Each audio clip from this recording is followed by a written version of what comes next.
जब जिंदगी भर का अभ्यास होगा तब ही आएगा, और नहीं तो ये मेरा अनुभव है, अगर जिंदगी हाय हाय करके गई है तो मौत भी हाय हाय करके हो जाएगी। तुम ये विचार करो कि जिंदगी भर हाय हाय करो, अंत में हरि निकल जाए तो हाय हाय करने वाला कभी हरि नो कह नहीं सकता था, सिद्धांत ही नहीं है। महाराज भरत की अंतमति सोगति, मौत लेने आई, महाराज से कहा चलो अब तुम्हारा समय हो गया है। महाराज भरत अंत में भी वो मृग का ध्यान कर रहे, वो मृग एक दिन भाग गया, कंजूस का धन चला गया हो, ऐसे महाराज हो गए विकल। और मृग नहीं मिले तो ध्यान मृग में, इधर मौत खड़ी, मौत कहने लगी महाराज आपके पास टाइम नहीं, जल्दी चलो। महाराज भरत कहने लगे, बोले मेरा मृग था, ना जाने किसी ने फंसा तो नहीं लिया, बहे लिए ने, कोई जीव ने मार तो नहीं दिया, हिंसा तो उसकी नहीं हो गई, मेरा मन नहीं लग रहा मृग के बिना। मौत कहने लगी ठीक है भगवान के यहाँ तो चलो, कुछ हिसाब कोई होगा, समझ में आएगा। अब मौत यहाँ से ले गई और ध्यान मृग के चल रहा था। जैसे ही भगवान के दरबार में पहुंचे, वहां गए तो वहां भी सब मामला गड़बड़, वहां भी प्रणाम नहीं किया, वो मृग मृग मृग मृग मृग। भगवान ने कहा इसको मृग इतना अच्छा लगता है तो एक बार इसको हिरण बनाओ, चल मृग बन के देखी कितनी सुविधा है। उसको मृग बना दिया, मृग शरीर में भी उसने भजन किया। पहले याद था मैं राजा भरत था, अब मृग शरीर में भजन किया, और जब मृग शरीर से भजन किया ये शरीर भी छूटा, अगला जन्म मिला अंगिष्ठ गोत्र में। देखो हमारे यहाँ अहिंसा परमो धर्मः, हिंसा करने का हमारे यहाँ कोई सिद्धांत नहीं है कि ये पक्षी को मार दो, उस पशु को मार दो। हमारे यहाँ बलि प्रथा है ही नहीं पहले तो, और ये लोग ये कुछ लोगों ने बनाकर के सिद्धांत रखा है। कोई देव भगत के पास चले जाए, कोई यहाँ चले जाए, वहां चले जाए, कोई कह रहा चंडी में बलि दे के आओ, कोई कहता वो देवी के वहां दो, कोई कहता रेणुका जी में दे दो, तुम्हारे यहाँ संतान हो जाएगी। ये बिल्कुल गलत धारणा है। अरे तुम यहीं से विचार करो, जिसको तुम बलि के रूप में ले जा रहे हो या जिस जीव को मार रहे हो, क्या उसकी माँ तुम्हें धुआं देगी? बताओ। वो भी किसी का बेटा है। जिसकी बलि तुम देने जा रहे हो उसका भी कोई रिश्तेदार है, उसकी माँ भी उसका प्रतीक्षा कर रही है, और तुमने जाके उसकी बलि दे दी। और आदमी को मन में ये गलतफहमी बैठा करके उसने रखी है कि हम बलि देंगे तो हमारे घर संतान हो जाएगी, हमारे घर धन आ जाएगा, हमारा ये काम बन जाएगा। अरे किसी की संतान मार करके और तुम कुछ प्राप्त करना चाहो तो कभी नहीं मिलेगा, और पाप जरूर लगेगा। इसलिए हमारे यहाँ बलि प्रथा है नहीं, वो तो कुछ लोगों ने बना लिया है, नहीं तो कहीं कोई सिद्धांत में बलि नहीं है, पर लोगों ने बना लिया। अब बेचारे जिसकी बलि, अच्छा देखो ठीक है मान लिया, पर जिसकी बलि होना है उसके क्या हाल होते होंगे। जितने मुर्गे हैं ना, इनको जब गाड़ी में भर के ले जाते हैं तो बेचारे का दिमाग स्थिर नहीं रहता, वो सोचते तो है कि ना जाने कब नंबर आ जाए, घंटा भर जिए कि 2 घंटा, इतने जो मरे बस ये गाड़ी में भर दिए गए हैं।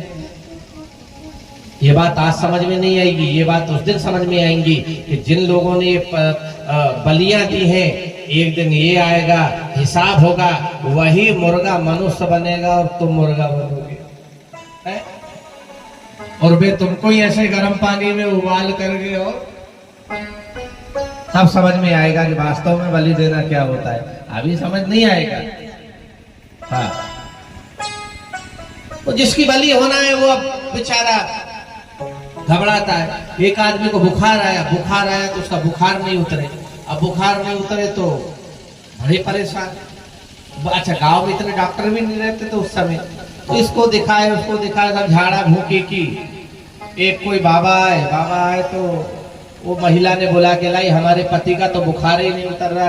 अब डॉक्टर की व्यवस्था उस जमाने में थी नहीं, तो ये देव भगत इनको दिखाते थे, तो उनको दिखाया तो उसने भी कह दिया, बोले भाई एक काम करो, क्या बोले बुखार तो इसका उतर जाएगा, इसको एक मुर्गा खिलाओ। अब वो तो कह के चला गया। अब वो जिसके घर की ये कहानी थी उसके घर सामने मुर्गा भी था, उसके घर कहीं। अब मुर्गा ने कहीं सुन ली ये बात, ये बाबा ने कह के गया है कि इसको मुर्गा खिलाओ, वो उसके पसीने छूट गए। अब वो उसकी पत्नी तैयारी में लगी कि मुर्गा खिलाना, इसको ये करना वो करना। तो वो मुर्गा गया वो बाई के पास और जाके कहने लगा, देवी जी। बोले हाँ। बोले वो वैद्य ने कह के गया है कि मुर्गा खिलाओ तो तुम। बोले तुम क्या, पति ठीक होना चाहिए, मैं तुमको मार डालूंगी और मेरे पति को खिला दूंगी, मेरे पति ठीक हो जाएंगे। मुर्गा हाथ जोड़ के कहने लगा, बोले एक काम करो, इतनी बातें सबकी मानी, एक बात मेरी मान लो। क्या? बोले एक बार इसको पैरासीटामॉल दे के देखो ना, हो सकता है अच्छा हो जाए। वो बुखार उतार देती है।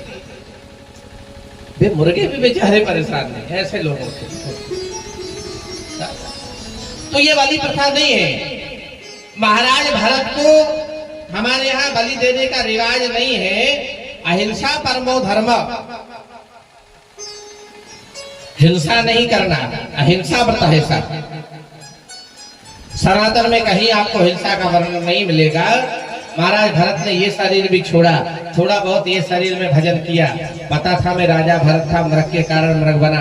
अब की बार फिर जो है इनको जीवन सुधारने का एक मौका परमात्मा ने दिया। अब की बार आंगेस्त्र गोत्र के एक ब्राह्मण के घर इनका जन्म हुआ और संयोग से नाम वहां भी इनका भरत ही रखा गया। पर अब की बार भरत जी जानते थे पहले मृग से ही बात करता था, तो मुझे मृग बनना पड़ा। अब और इंद्रियों के साथ साथ भरत जी ने अपने जीभ पर भी नियंत्रण कर लिया। देखो हमारी 5 ज्ञान इंद्री, 5 कर्म इंद्री और 1 मन, ये 11 है। और ये 11 में से हमको 5 कामेंद्री, 5 कर्मेंद्री और मन, ये सबसे में ज्यादा खतरनाक होती है ये जीभ। ये सबसे खतरनाक होती है। और तो सब पे तुम्हारा नियंत्रण हो जाए, लेकिन ये जीभ का कोई ठिकाना नहीं। कभी कभी आदमी जोश में और क्रोध में आ जाए, किसी से लड़ाई झगड़ा हो जाए तो जो नहीं कहना चाहिए वो भी कह दे उससे। एक कड़वी वाणी के ऊपर महाभारत हो गया। द्रौपदी के मुंह से एक शब्द निकला दुर्योधन के लिए, अरे अंधे का अंधा ही हुआ। बस वो अंधे का अंधा कह दिया। परिणाम ये आया कि भरी सभा में द्रौपदी की साड़ी खींचने लगी। तीर कमान से और बात जुबान से निकलने से पहले विचार कर लिया करो कि ये कहना है या नहीं कहना है। एक कड़वी वाणी के ऊपर साहब हमारे यहाँ युद्ध हो जाते हैं, इसलिए विचार करो बोलने के पहले। क्यों? क्योंकि ये जीव जो है ना, अच्छा देखो ये जीव के साथ में भगवान ने बड़ा दुर्व्यवहार किया। लोगों को ऐसा लगता है, देखिए आप, कान का क्या काम है बताओ? कान का एक ही काम है सुनना, एक ही है ना। अब बनाए कितने? अच्छा 2 की क्या जरूरत थी, एक ही बना देते, उससे नहीं सुनते। पर 2 इसलिए, एक आदमी से हमने पूछा कि कान का काम है सुनना तो 2 क्यों बनाए? उसने बड़ी अच्छी बात की, महाराज जी 2 इसलिए बनाए कि एक से सुनो,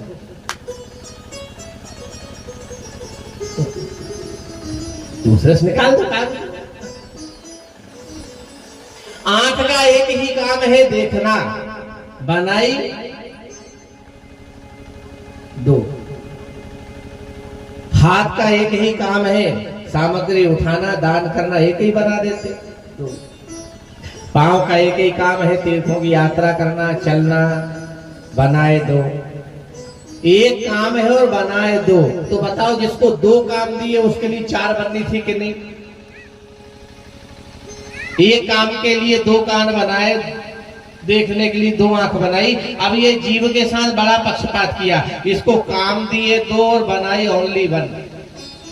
एक काम इसको 2 दिए, एक दिया इसको स्वाद लेना और दूसरा जीव को काम दिया बोलना। अब 2 काम दिए तो 4 नहीं होना था, 4 ही दिशा में, लेकिन इसको 1 बनाई। क्यों? जानते हैं भगवान के बड़ी खतरनाक है, क्योंकि बोलती तो ये है, इसके बोलने के बाद हर जाना, ये बाकी 32 को भरना पड़ता है, इसका कुछ बिगड़ता नहीं है। अच्छा इसका क्या बिगड़ता है? तो के खड़ी हो जाती है।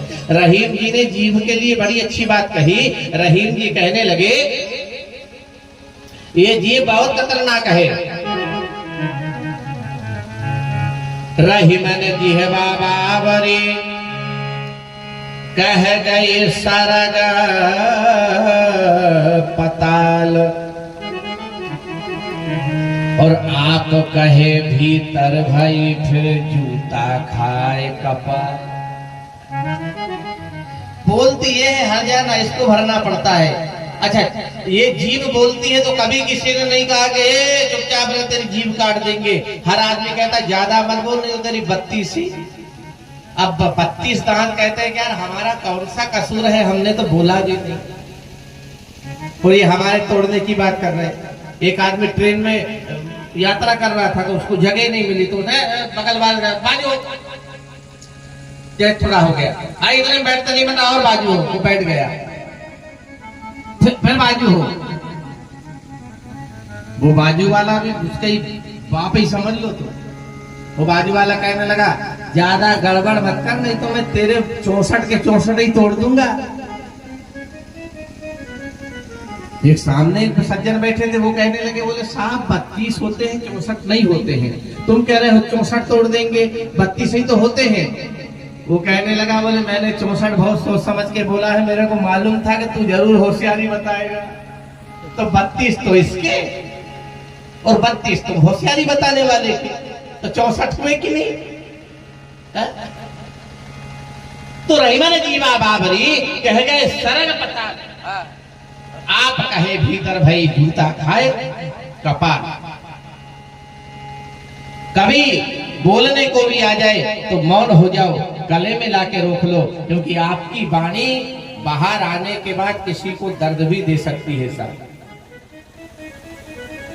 इसलिए इसके साथ बड़ा विरोधाभास किया। अच्छा, बोलना अगर गुण है तो मौन रहना या विचार करके बोलना उससे बड़ा गुण है। मौन रहना बहुत बड़ा गुण है। ऐसा नहीं है कि जो 4-4 घंटे 6-6 8-8 दिन भर बोलते हैं उनकी बहुत कीमत होती है। कभी कभी आदमी कह रहे कितना बोलता है यार ये, मतलब परेशान है, पर जो आदमी मौन रहता है उसकी बहुत कीमत होती है। बोल देखो यार है तो बढ़िया आदमी, बिल्कुल मौन और शांत रहता है, जितना काम उतनी बात। तो जो ज्यादा बोलता है उसकी कीमत नहीं होती, मौन रहने वाले की कीमत ज्यादा होती है, स्थान भी ऊंचा होता है। अब आप देखिए पायल और बिंदी,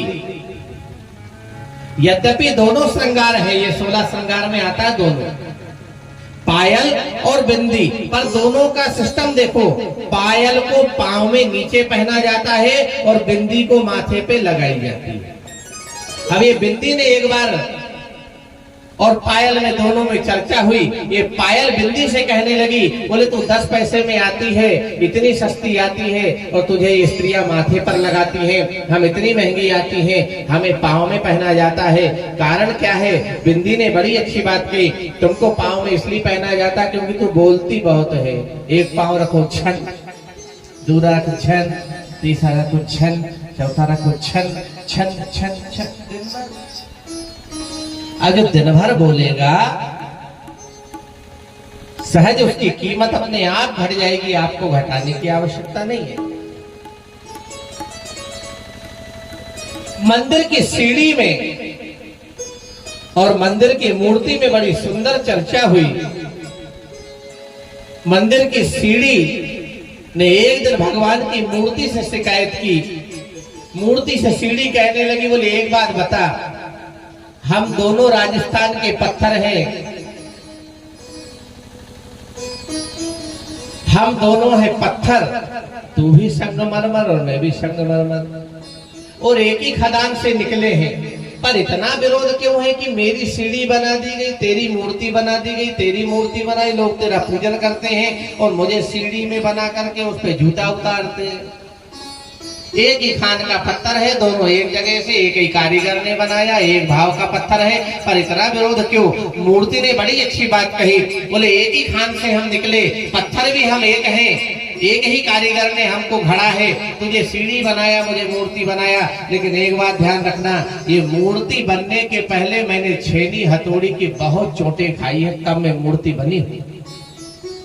अगर उस दिन में कारीगर के छेनी हथौड़े की चोट नहीं खाती तो आज मैं मूर्ति नहीं बनती, और मैंने चोट इसलिए खाई कि आज अगर चोट खा ली तो कल तो जीवन पर्यंत पूजन होगा। लेकिन तेरे को जब मूर्ति बनाने के लिए निकाला तो तू एक बार में बाहर हो गया, और पहली चोट में तूने कह दिया ए हथौड़े की मार अपने को नहीं सहन होती, अपने को बाहर निकालो। तो उसने तेरे को बाहर निकाल दिया, और जब बाहर निकाला तो उसने तेरे को सीढ़ी पे लगा दिया। उस दिन अगर चोट खा लेती तो आज तेरा पूजन होता, और तूने उस दिन चोट नहीं खाई, इसलिए जिंदगी भर जूता खा। जूते तो खाना पड़ेगा। किसने खिलाए? अपनी मूर्खता। चाहो तो तुम मूर्ति बन सकते हो, और चाहो तो तुम सीढ़ी का पत्थर बन सकते हो। एक संगमरमर के पत्थर की मूर्ति एक बार मंदिर में जाती है और वो भगवान बन जाती है। एक संगमरमर की मूर्ति मंदिर में जाती है, वो भगवान बन जाती है। पर बड़ी विडंबना है, हम रोज मंदिर जाते हैं पर हम इंसान नहीं बन पाए। हमारे अंदर मानवीय गुण चलेगा, एक गुण हमारे मानव का नहीं। तो महाराज भरत तीसरे जन्म में भी अपना जन्म सार्थक करने के लिए संयोग से यहाँ बैठा गई। हाँ बस बंद कर दिया करो जब